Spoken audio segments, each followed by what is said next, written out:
ပြောပါစေအပြစ်တွေပြောပါစေသူတို့မောတော့ရက်သွားလိမ့်မယ်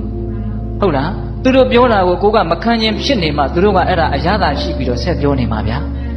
မခံခြင်းတဲ့ကလေးဆိုပို့စတယ်မို့လားဒီကမာကြီးများ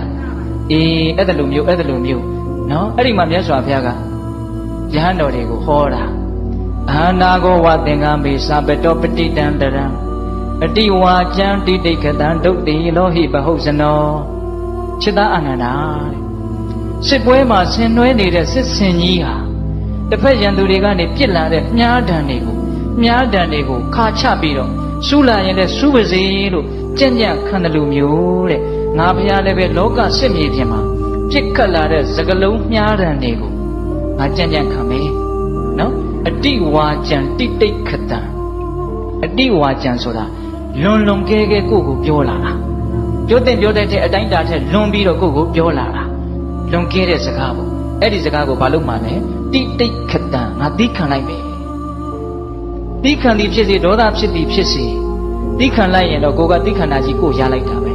ဒေါသဖြစ်မယ်ဆိုရင်တော့ဒေါသဖြစ်တာကြီးကိုရလိုက်တာပဲရှင်းလေးပဲနော်ကိုဘာကိုလိုချင်တယ်လေကိုဘလို့လူမျိုးဖြစ်အောင်လုပ်မှလေဒါပဲစဉ်းစားဒေါသဖြစ်တတ်တဲ့ငါလားသိခံတတ်တဲ့ငါလားအဲ့ဒါလို့ဆိုရင်တော့ဘယ်ဟာရွေးမှာလဲ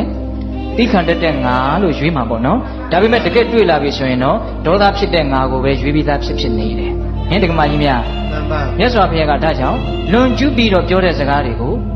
သိခံလိုက်မယ်တဲ့ဘာပြုလို့လဲဆိုတော့အကြောင်းပြတာတွေလှနှောလို့ဒုတ်တိလောဟိပဟုတ်စနောတဲ့လောကမှာရှိတဲ့လူအများစုတွေဟာမဆောင်စည်းကြတဲ့တိလမဲ့တဲ့လူတွေကြီးများတယ်တဲ့ဒကမာကြီးများကိုယ့်ရဲ့နှုတ်ကိုမဆောင်တဲ့လူကိုယ့်ရဲ့လက်ကိုမဆောင်တဲ့လူတွေပဲများတဲ့ဟုတ်လားဒါကြောင့်ဘဝဆိုတာ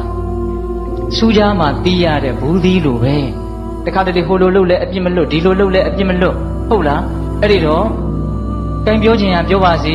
လို့ဒီလိုထားရမယ့်အခြေအနေမျိုးတွေအများကြီးရှိလာတယ်နော်ဒကာကြီးမိုက်များဒါကြောင့်ကိုမကောင်းတာတွေပြောပြီးအပြစ်တွေပြောလာပြီဆိုရင်မဟုတ်ရင်ဘာလုပ်ရမလဲ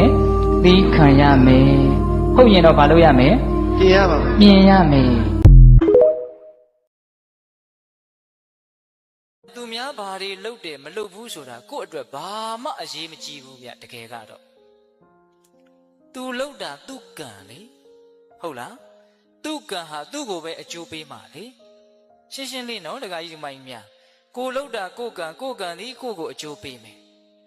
ဘောင်းမဲကြောင့်သူ့အကျိုးပေးမဲ့သူ့ကံတွေကိုကိုကအရေးတကြီးသွားပြီးတော့လောကုတ်ချောနေတာလေမစဉ်းစားသင့်ဘူးလားစဉ်းစားသင့်နေဗျသူများ